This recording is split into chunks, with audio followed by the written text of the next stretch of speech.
And she was so appreciative for it because she said that it opened up a whole lot of thoughts that she had never had any idea about until this process occurred. The bottom line is that process is called integrational processing. It begins with a personal commitment statement. And there's a worksheet that I'm going to give you as part of this that will assist you in being able to provide for that. The second thing is that it is appropriate for us, and you know the talk that I did, which was called Rules of Engagement. I'm a big believer in rules of engagement. As a matter of fact, the series of books which I'm currently writing, David had mentioned my former books. The last one I wrote was on senior living, which was called Reinventing Senior Living, The Art of Living with Purpose, Passion, and Joy. And it really just tells the story of what my vision was for starting and now currently operating Tuscan Gardens. You've seen rules of engagement for investors. I've got rules of engagement for entrepreneurs, the CEO's rules of engagement. And I really believe that in all of our domains, there are rules of engagement which identify how to operate. Personally, rules of engagement, parentally, to your kids, maritally, to your spouses, professionally, to your practices, and so forth. So the second aspect of integration is, as you establish what this personal commitment is and how you show up in life, then you have an opportunity to be able to establish what those rules of engagement are as to how you are going to be showing up as to each of those personal or each of those domains that you've got, because we all have multiple domains. I mean, I'm a father, I'm a husband, I'm a CEO of a company, I'm the managing member of the law firm. So these are all independent domains. How do I operate in each one of those? What are the rules of engagement for each one of those? The third is to establish protocols that will routinize and optimize the way that you're operating in life. And I call that functional processing.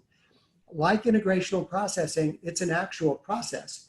And we're going to have an opportunity to be able to talk about that in the course of this particular talk. So the bottom line is, these are the processes that I want to focus on in this conversation. And hopefully we'll have a chance to have some engagement with respect to these by the time that we're finished up. So what are the objectives? I don't have too many builds, but I do have some builds here. So the first build is, or the first of the objectives here, is to establish a priority of wants.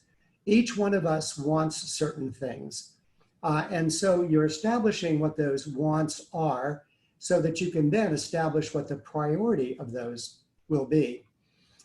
From those wants, you now want to identify what your primary purpose is, your commitment is, your intention, and how that purpose, commitment, and intention manifests in the mission for your life.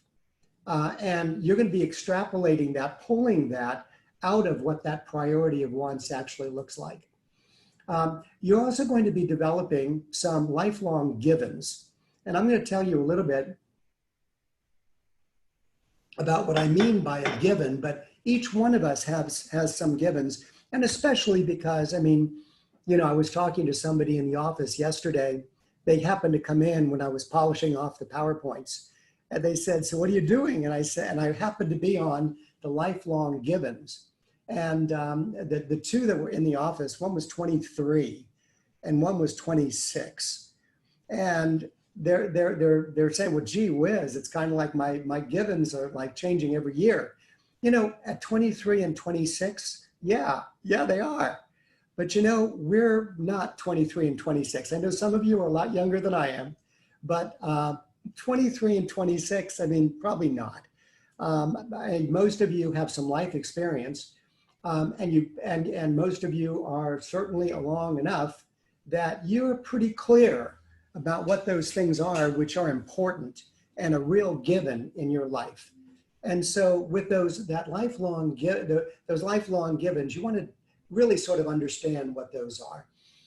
You're then going to develop the protocols And I'll tell you what that looks like to address your purpose, commitment, intention, and mission on a routine basis. And then ultimately, back to David's request, show how that then gets structured into an architecture for your life.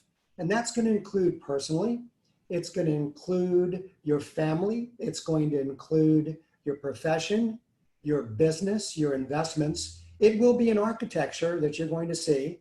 Some of you have already seen it, either because I'm representing you or because you saw it on a PowerPoint that I presented at one of the Freedom Founders mastermind sessions.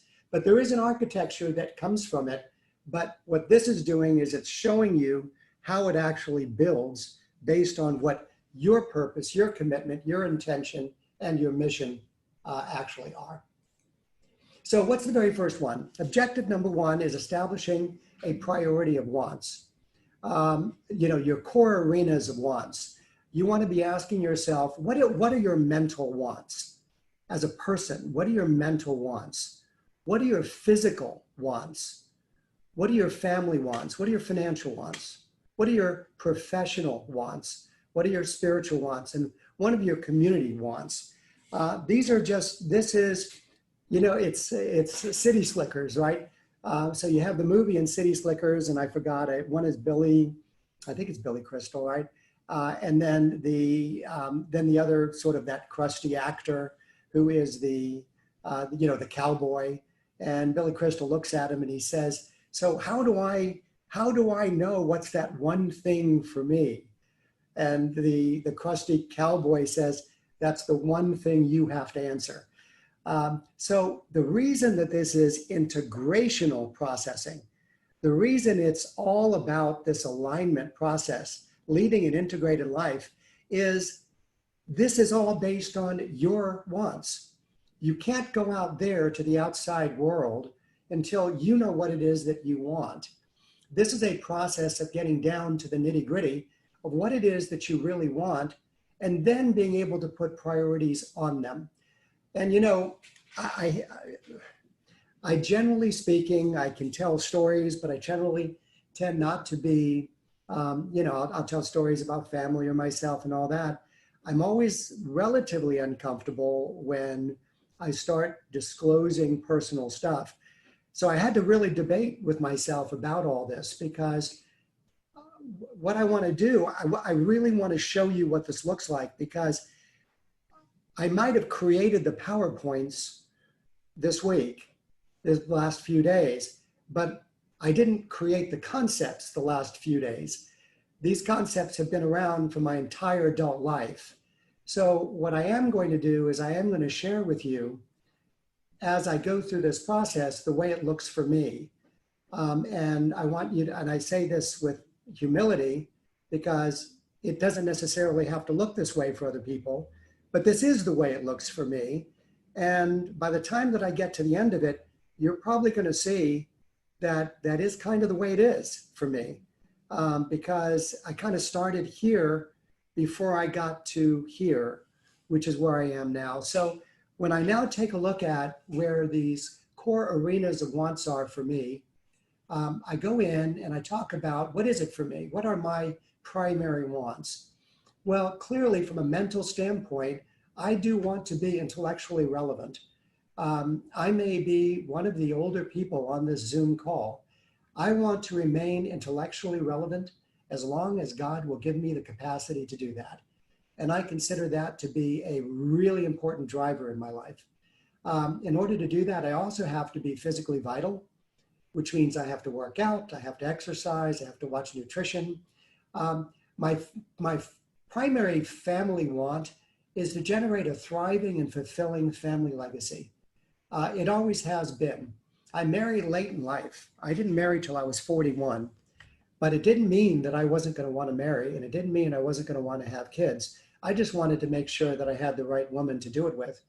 And so with that, there's clear, I came from an Italian family. Tuscan Gardens is based upon building something for my mother. It was about building a family legacy, and it became a core family want for me. Financially, real easy. I just wanted to live debt-free. with automatic income and capital appreciation, and to create obviously the investment structures that would permit me to do that.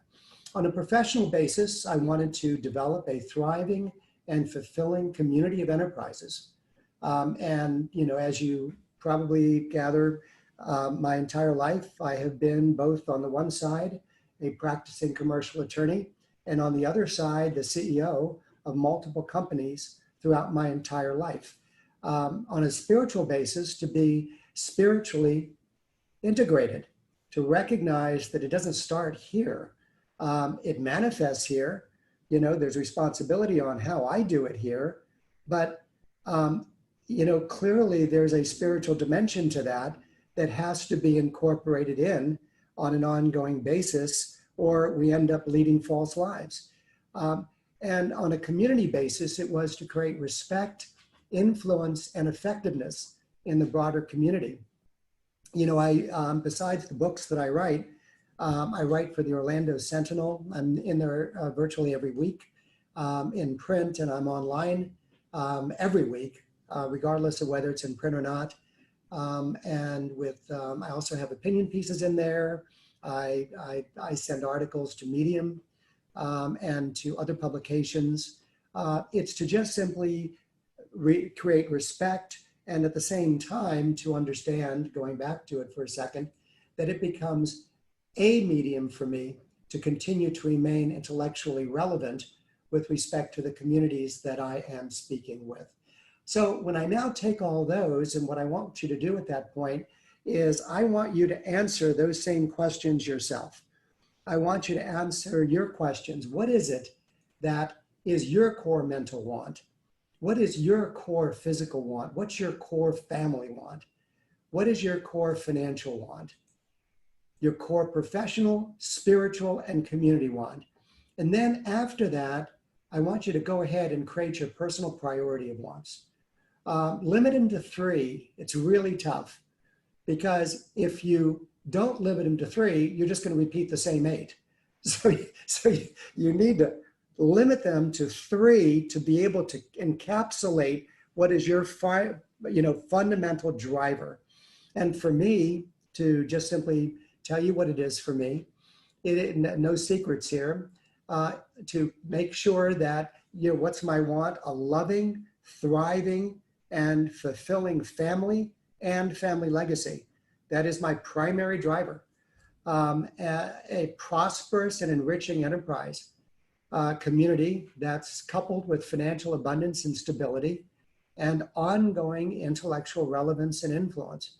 And I can tell you with absolutely no question that these priorities of wants, you can probably identify every single thing I do every single day, and it will emanate out of these 3